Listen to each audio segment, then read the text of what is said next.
यहाँ पर ज़ायरीन हज़रात आ रहे हैं, इनको बहुत ही दिक्कत हो रही है यहाँ पे, क्योंकि न ही यहाँ पर कमरे मिल सकते हैं, न ही यहाँ पर कोई बर्तन मिल सकते हैं इनको।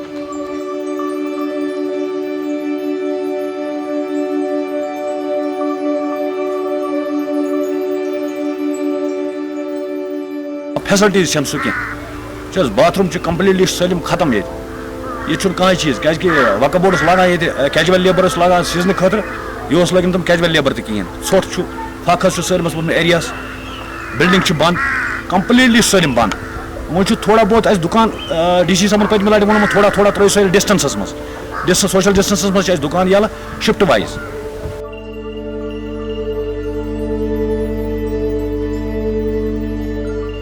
यहाँ पर जो भी ज़ायरीन हज़रात आते हैं यहाँ से वो सुबह आते हैं वो शाम को वापस जाते हैं, इसलिए यहाँ पर हमें दुकानदारों को इस साल बहुत नुकसान हो गया यहाँ।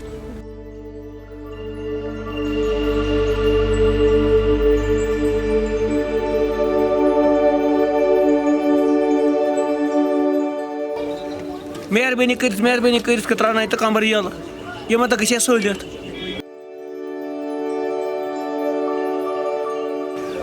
ये परेशानी जबरदस्त गुजारिश कहाँ चेयरमैन शिकायत।